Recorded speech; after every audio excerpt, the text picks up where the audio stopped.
Russell T Davies has given a speech in which he says to cut out the T is to kill, as in... Cut out the T from LGBT? Yes. To that dare say... kills people. Yeah. To dare say that LGB has nothing to do with T because one's sexuality and one is an identity, well, then that's killing people.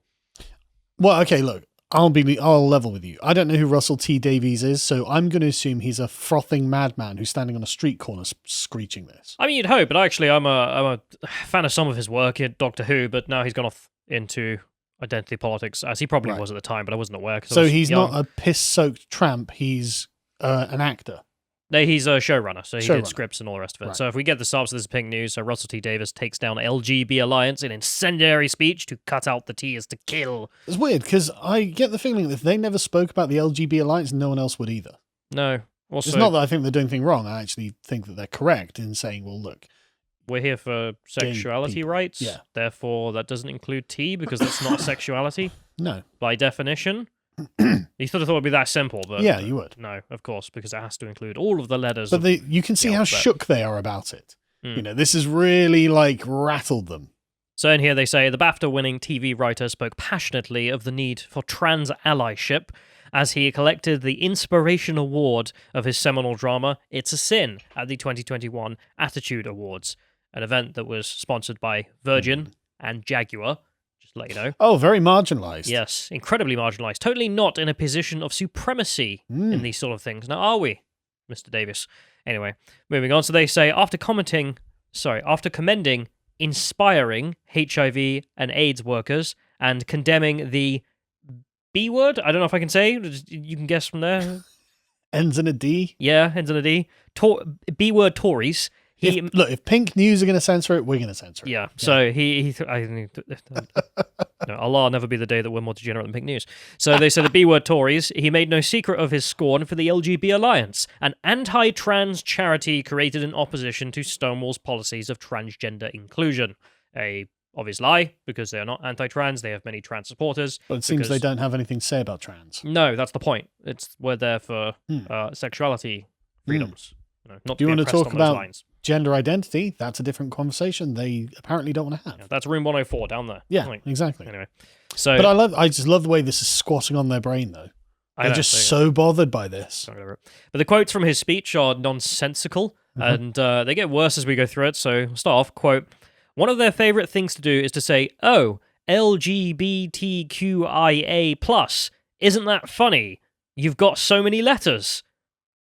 Yes? Russell? And it's also inconsistent and impossible to remember. Like, where's the two-spirit there? Yeah, where's all the double Q? Because I know Santander is a double Q. Where's the P? Oh, wait, we're not ready for that conversation. Carry on.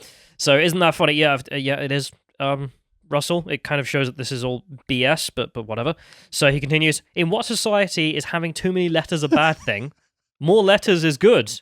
More letters includes everyone. More letters, more good. More letters, that's trans activism now. That's what leftism is reduced to, which is saying that we'll include the P. Why? Because more letters, more good. Its numbers go up, world more gooder. It's dumbest of dumbs. Acronym gets longer, world more gooder. Right, okay. That's Russell T Davis's opinion. Brilliant insight. He continues with this legendary speech of great insight. But then along comes the LGB Alliance, and they say, no, we can only have 3 letters. We're going to cut off the T. You can't have LGBT. We're going to cut LGB off from the T. So what they're saying is, you can only have words that are 3 letters long. Is that how that's going to work? You got him. That's exactly right. And everyone's like, I can have words more than 3 letters long. And that's it. LGB Alliance BTFO. That's what the disagreement's destroyed forever. LGBT Alliance are like, yeah, we should have 4-letter words. And the LGB have 3-letter words. Doesn't he care that the LGBT have cut off the Q as well? Presumably not. He's gone LGBT without the Q. I mean, the Q's not like, well, hang on a second. Russell, that's killing queer people. Yeah. Anyway. But anyway, moving on. He continues. So I thought to myself, can you do that, David asked, before demonstrating just how limiting it is to talk with only 3 letters in a word or less. But they're not words, they're acronyms. It just doesn't make any sense. It's the cringiest thing. We're not going to play the full thing, but we'll play a little bit, a minute of this. So he says, can you tell in word that the let? Yes, I can. Yes, you can. But why? Why do that? And that's the most cringy, ridiculous just straw man of what they're saying, I- I can imagine. I mean, And- it's like what a child would do. I know it's pathetic and utterly missing any ability to counter an opponent's argument because you're just not addressing it at all. Well, not even Also, slightly. you sound like a child, Yeah. just sitting there going blah blah blah. blah. And it's like what? Am I And watching Pink the Young News are like, Turks? listen to this blistering speech. Anyway, he continues with this speech like this, and it's Yeah. really painful to read or listen to, so we're not going to do that, and I'm just going to Yeah. skip over a bit. And then he just ends up going, but why? Why do that? Like, why indeed, Russell? And he says, at the end, without any, like, interlude of like, a segue from that to the next thing he says, so he goes from babble noises to, and in the end, you kill. To cut out the T is to kill. That's the end of his speech. And Kill the acronym LGBT, but not kill a person, or anyone. which is where rights reside. Not in the leftist worldview, because Wow. rights are only contingent on everyone believing in them as an It's existence. So trans people only exist if we all believe Group- they're trans. They also believe in group rights as well. Yes. So LGBT could end up being a group with particular rights of its own. So the Pink News guy is right at the end of that. The power of these simple words saw the audience erupt into applause. Right. It's like, So okay. if the movement LGB doesn't include T, they're literally murdering people. What was happening to them before LGBT became a thing? Was it just because, I mean, they always say, well, trans people have existed all throughout history. Well, no, they were all being murdered throughout history. Yeah, constantly. as soon as they found out, Carl, Yeah. they were just killed. There were just That's- no trans people throughout that's history horrific. then. But I it's crap. It's such a crap speech. And I'm going to play the last bit of it just so you can get a sense of just how phenomenally out of touch this all was as well. So let's play this.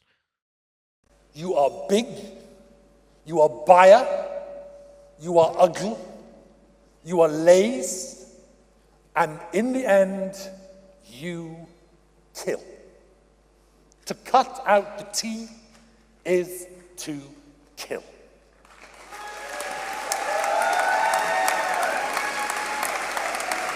I love in the corner there, you can see the little advertisement, Virgin Galactic, as it spun around from Yeah. Jaguar as well. Again, Just sponsored by mega corporations. incredibly marginalized, totally not in a position of supremacy. And Anyway, at this lovely dinner as well, this gala, Everyone where wears everyone's suits. very nice suits. Everyone obviously makes a lot. I wonder what the gross wealth of this room is wonder how much they paid for those sponsorships, all the rest of it. to cut out the T is to kill. Carl. Anyway, so completely nonsensical speech as he gets his award at his very fancy dinner in front of all of his friends in suits that are sponsored by Virgin and Jaguar because he's so marginalized. But notice how it just sounds so empty as well. Yeah. Like nobody thinks that. Nobody believes that. No. Like it's all confected. It's all made up. It's all artificially boosted. No, it's just people who want to meet the guy from Doctor Who. That's about it. That's Yeah. why anyone's really there, unless they're just there to promote leftism, I suppose. But anyway, this all ties in with a bunch of other stuff that's going on right now. So, of course, this is the war between Stonewall and the LGB Alliance because, LGB Alliance are replacing them. So, because Stonewall's gone mad, let's say. So, if Hang on. The word replacing. There's no such thing as replacement theory. well, they are replacing them. No, that's a conspiracy theory. Well, I I've been reliably informed that any references to replacements can look at the contracts. are definitely conspiracy theories. Carry on. Anyway, so this is Stephen Nolan, who has made a thing for the BBC. And as you can see here, it's an investigation into Stonewall and all the criticisms of them. Yep. So in this, he has some questions to be asked, and like he has, why did the Parliament endorse any of this? And he runs a clip of Comrade Burko saying, we are one of Stonewall's top 100 LGBT employers. And it's like, okay, Comrade. Anyway, he also has a clip of an MP asking why it is right that you can lose your job for saying women don't have a penis. And of course, I mean, unless you're insane, you can come down on the side. Okay, yeah, Stonewall's mad. If they're the ones who caused this, they are mad. And if we move on from this, we can look at a real marginalized group. So if we move to Paul Embry on this, saying here, in case you missed it, Labour's shadow minister for women, Taiwo, I can't even pronounce any of this, so I'm going to try. Temi?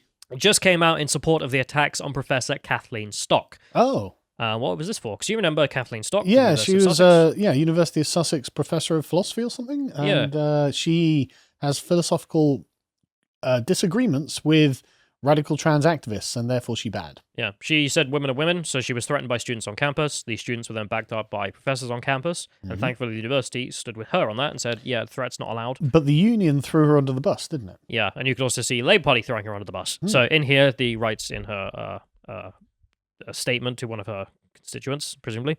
While I'm not familiar with Professor Stock's philosophical writings, I am greatly concerned by her work as a trustee for the LGB Alliance Group. Never read anything they've done, but I know she's a heretic. Don't care either. So disavowing her. Yeah. She continues to write, LGB Alliance, whose application for charitable status was opposed by 50 LGBT plus groups, as well as politicians from all parties. Well, what? Yeah, I can't. Shook. Yeah, the competition, we're opposed to those. Yes. Of course you would be. Did you know the Conservative Party also doesn't support the Labour Party? Weird. Not Well, meant to, shouldn't anyway. Yeah. But yeah, unbelievably. Carry on. She says, therefore they should be rejected by all those who believe in equality. So just Okay. Kathleen Stock Not a is communist. clearly some kind of heretic against party ideology, therefore Yeah. she bad. There we are. That's the Labour Party's position. If we continue on this, we can see Debbie Hayden, for example, a trans person who is not mad and was able to back up Kathleen Stock as being like, yeah, I don't care if she doesn't think I'm a woman. It's not important. Like, the thing is more important is free speech and people being able to live their lives. Yeah. Just perfectly But even sensible. then, like, I'm sure that Debbie Hayden isn't like, look, I have a cervix. Not to my knowledge, no. I've read some of her stuff and she's pretty solid on this. She's just like, yeah, reality is reality. Get over it. Good. Like, I don't require you to pander to my existence. Not a thing. But also the point there, as she says, letter from the Times, from me and 15 others. As transsexual people, we deplore the continuing attacks on Professor Kathleen Stock. Should have been 16, actually, but Rose of Dawn forgot to get back to the email fast enough. Just want to shout out there. Anyway, so... Should have been on that, Rose. Anyway, if we go to the next one, we have Kathleen Stock as well, pointing out that the union has also thrown her under the bus. Yeah. So, as you can see, these people actually marginalised. Not sponsored by Virgin. Not sponsored by Jaguar. Not in their nice events paid for by corporations so they can all sit around and mumble like babies and then say that they're being killed as everyone applauds them in their nice fancy suits. Russell T Davies living in one world, and the people who are actually being marginalised and not in a position of supremacy, unlike him, living in another one where their jobs and livelihoods are constantly under threat. If you enjoyed that segment from the podcast The Lotus Eaters, you can watch the full thing at 1 p.m. every weekday at lotuseaters.com, or you can sign up to get access to all the premium content we have on the site. Yeah, we've got loads of really good stuff. Every week we have a Contemplations and Epochs episode that goes up, and in the Contemplations we talk about just interesting things, and the Epochs episodes are probably my favourite because I love talking about history. This latest one is we're doing a bit of a series on the 100 Years' War and why England kept winning. And we've not finished it yet, and you're going to really enjoy the end of that one. But we've also got other excellent episodes that we do, like the book club. The most recent one was Shooting an Elephant by George Orwell. This was about his time in Burma as a colonial officer, and when he was tasked with the shooting of a rampaging elephant. And it's really, really interesting what the circumstance of the thing was. But we also have lots of other content, such as premium articles, which have audio tracks on them for our silver and gold subscribers. And we do premium podcasts about things that we don't really feel that we can put on YouTube or have done a particularly large amount of research into. And so it's worth keeping them slightly more private. And we also do lots of very interesting interviews, such as this one with comedian Steve Hughes, which was really fascinating because I didn't expect him to be a philosopher. But anyway. Yeah. Also, the last thing to mention is the live event content we have. So we occasionally, when we get around to it, doing our live events, and the videos from them are on the website as premium, of course, because people came to see and paid. So go and check that out. This is on the worst of critical race theory. Yes. And I do mean the worst. It's unconscionable. Yeah. So if you'd like access to all that premium content, go to lotuseaters.com and subscribe. Thank you and goodbye.